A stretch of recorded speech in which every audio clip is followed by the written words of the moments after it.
नमस्ते दोस्तों, कैसे हैं आप लोग। Welcome back to my channel. दोस्तों 31/3/2023 अब खत्म हो चुका है। तो अब आप लोग तैयारी कर रहे होंगे रिटर्न फाइल करने की, जिसका असेसमेंट ईयर होगा 23-24 और फाइनेंशियल ईयर होगा 22-23। आपको तो पता है कि जो ड्यू डेट होती है इनकम टैक्स में आईटीआर फाइल करने की, वो 31 जुलाई होती है। जिनका ऑडिट नहीं हो रहा होता है उनका, जिनकी ऑडिट होनी है या फिर जिनका बिजनेस है, फर्म है, उनके लिए 31 अक्टूबर 2023 है।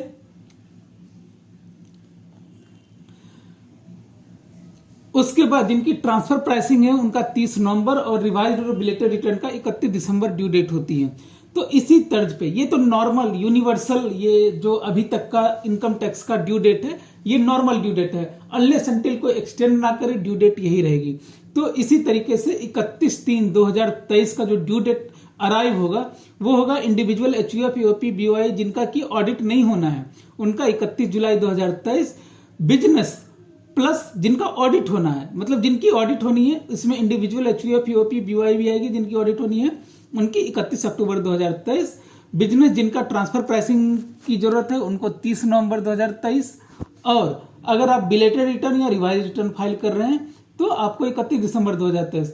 रिवाइज रिटर्न मतलब आपने ओरिजिनल रिटर्न फाइल किया, उसमें कुछ गलती हो गई तो आपने रिवाइज रिटर्न फाइल किया। बिलेटेड रिटर्न मतलब आपने ओरिजिनल रिटर्न फाइल ही नहीं किया और आप ओरिजिनल रिटर्न ही बाद में फाइल कर रहे हैं ड्यू डेट के बाद, लेकिन 31 दिसंबर से पहले, तो उसको बिलेटेड रिटर्न बोलेंगे। अब अगर आपने ड्यू डेट पे फाइल नहीं किया तो आपको इंटरेस्ट देना पड़ेगा under section 234A @1% per month और part month of unpaired tax amount. अगर आपने पूरा का पूरा टैक्स अमाउंट पे कर चुके हैं तब तो ये वाला इंटरेस्ट आपको नहीं लगेगा। लेकिन आपका कोई टैक्स बचा हुआ है, रिटर्न फाइल करने के टाइम में आपने पे किया है, से मानते हैं कि मेरा 5 लाख का इनकम था और उसमें से मानते हैं कि 25,000 का टैक्स निकलता था। तो 25,000 के टैक्स में, हालांकि 5 लाख की इनकम पे टैक्स नहीं बनती है, आप एक हाइपोथेटिकल मान लो 6 लाख का इनकम था और 25,000 की टैक्स बनती थी, और वो 25,000 की टैक्स आपने ड्यू डेट तक में आपने उसको रिटर्न अपलोड नहीं किया, आप मिस कर गए। से 31 जुलाई की डेट थी, आपने मानते हैं कि आप 15 नवंबर को जाके आप टैक्स भी पे कर रहे हो प्लस आपने रिटर्न भी अपलोड की 15 नवंबर को। तो आपको 1% पर मंथ के हिसाब से, मतलब जुलाई से अगस्त, सितंबर, अक्टूबर और नवंबर का 15 दिन भी एक महीना काउंट हुआ। ये पार्ट मंथ का ये मतलब होता है।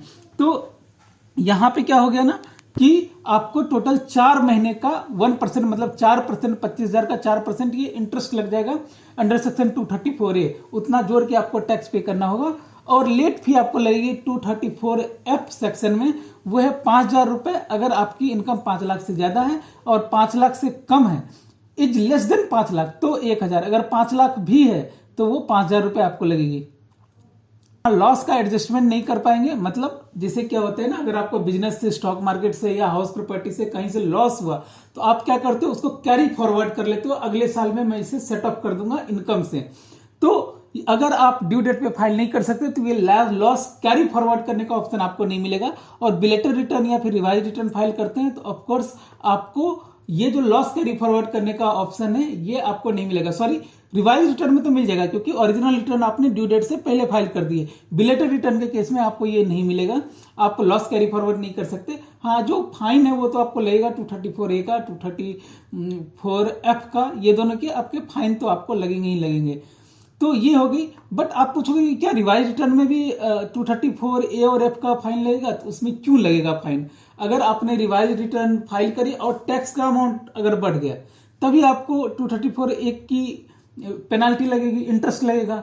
अगर टैक्स अमाउंट सेम ही है तो वो पेनाल्टी नहीं लगेगी या वो इंटरेस्ट नहीं लगेगा, और 234F भी नहीं लगेगा। इसलिए नहीं लगेगा क्योंकि आपने ओरिजिनल रिटर्न ड्यू डेट से पहले फाइल कर दी थी। तो ये तो हो गई ड्यू डेट की बात। अब आते हैं कि इनकम टैक्स ने अभी तक, आज 30 तारीख है, 30 अप्रैल, अभी तक क्या क्या फैसिलिटी आपको दे रखी है। तो अभी तक आप रिटर्न तो फाइल कर सकते हैं, लेकिन आप कर सकते हैं ITR 1 और ITR 4 ओनली। वो भी आपको एक्सेल यूटिलिटी मिलेगी। और वो एक्सेल यूटिलिटी क्यों मिलेगी, क्योंकि ऑनलाइन वाली अभी सर्विस इनेबल नहीं की गई है। तो आपको देखिए इनकम टैक्स की वेबसाइट पे जानी है, डाउनलोड पे मैं आपको दिखा देता हूँ। ITR 2324 में आप देखेंगे ITR 1 में आपको यूटिलिटी एक्सेल बेस्ड दिख रही होगी, लेकिन ITR 2 में ये नहीं दिख रही है, ITR 3 में भी नहीं दिख रही है, ITR 4 में फिर एक्सेल बेस्ड यूटिलिटी आपको दिख रही होगी। सिमिलरली ITR 5, 6, 7 में भी जो एक्सेल बेस्ड यूटिलिटी है वो आपको नहीं दिख रही होगी। ये आप देख सकते हैं, मैं आपको ये दिखा रहा हूं करके हर एक ITR पे क्लिक करके। इसके बाद दोस्तों कि अब ऑनलाइन जो फाइल करते थे वहां आपको दिखाना हो कि किस तरीके से आप फाइल करते थे और किस तरीके से आप इसको एक्सेल जो यूटिलिटी है इसको अटैच कर सकते हैं। तो देखिए, आपको एक्सेल शीट पहले डाउनलोड करनी है, उसमें डेटा फिल करना है और उसके बाद जो आपको फाइल जनरेट करनी है, XML फाइल या JSON फाइल आपको जनरेट करनी है। वहां पाएगा ऑप्शन जनरेट करने का, ये मैं लॉगिन करके रखा हूँ। लॉगिन करने में आपको ये file income tax return, file income tax return पे चले जाएंगे। यहाँ असेसमेंट ईयर मैंने 23-24 सेलेक्ट कर लिया। देखिए यहाँ पे यहाँ ओरिजिनल रिटर्न है क्योंकि 30 अप्रैल ही है, मेरा ऑडिटेड है नो। मैं नो पे क्लिक करके ITR में टाइप 7 ITR 1 अभी फाइल करता हूँ और इसको मैंने कंटिन्यू किया। कंटिन्यू करने के बाद आपको ऑनलाइन फाइल करने का कोई ऑप्शन नहीं दिख रहा है, यहाँ सिर्फ अटैच फाइल है। आप अटैच फाइल में मतलब वही जो JSON फाइल जो आप अपलोड करेंगे, जो डाउनलोड करेंगे, सॉरी जो जनरेट करेंगे एक्सेल यूटिलिटी से, उसी को आपको यहाँ पर अटैच करनी है। इसके बाद तो क्या करूंगा अभी, मीनवाइल क्या करना चाहिए, तो आप दो काम कर सकते हैं। आप अपना फॉर्म 26A या अकाउंट इन्फॉर्मेशन स्टेटमेंट आप डाउनलोड कर लीजिए। ये डाउनलोड करने के बाद आपने अगर किसी का या आपका किसी ने टैक्स डिडक्ट किया है, TDS डिडक्ट किया है, तो वो सारी डिटेल देख लीजिए कि सही आ रही है कि नहीं आ रही है। क्योंकि अगर वो चीजें सही नहीं आ रही होगी तो आपको टैक्स क्रेडिट का मिसमैच दिखेगा। तो आप फॉर्म 26A कैसे जनरेट करते हैं, तो आप यहाँ पे जाएंगे सर्विसेज पे, इनकम टैक्स रिटर्न, यहाँ भी फॉर्म 26A पे जाना है और यहाँ पे आपको डिटेल आगे भर देनी है, तो आपको फॉर्म 26A जनरेट हो जाएगी और वहां पे आप अपना जो डिटेल है वो चेक कर सकते हैं। इस तरीके से देखिए, मैंने यहाँ पे जो असेसमेंट ईयर है वो यहाँ पे 23-24 सेलेक्ट कर लिया, व्यू एज HTML करके। आप यहाँ पे ये चीजें देख सकते हैं। इसके साथ ही अगर आपको form AIS annual information statement, sorry services में जाके एनुअल अकाउंट इन्फॉर्मेशन, और ये दूसरे वेबसाइट पे आपको ले जाएगा। यहाँ पे आपको सारी डिटेल्स फिर भरनी है, यहाँ AIS पे जानी है और यहाँ पे अकाउंट एनुअल जो स्टेटमेंट है इसको डाउनलोड कर लेना है। और इसकी जो पासवर्ड होती है वो पैन नंबर और डेट ऑफ बर्थ साइमल्टेनियसली होती है। इस तरीके से ये मतलब अगर आपका पैन नंबर है AA0000A और डेट ऑफ बर्थ है 01/01/1990, तो आप करेंगे AA0000A01/01/1990, ये आपका पासवर्ड होगा, आपको सारे स्मॉल में। तो ये मेरा अकाउंट एनुअल स्टेटमेंट मेरा डाउनलोड हो गया। इसमें मैं अपनी डिटेल चेक कर सकता हूँ। डिटेल चेक करने के बाद आप एश्योर हो जाइए कि जब भी आप रिटर्न फाइल करेंगे तो आपको कोई टैक्स क्रेडिट मिसमैच ना दिखे, जिस वजह से आपको बाद में कोई प्रॉब्लम हो। तो आज के लिए बस इतना ही।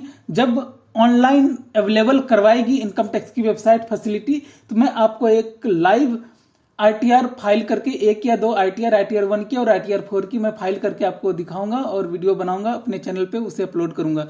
तो आई होप कि ये पूरी की पूरी वीडियो आपको समझ में आई है। तो मिलते हैं फिर से आपसे एक नई वीडियो के साथ, तब तक के लिए मेरी तीसरा signing off. Thank you so much.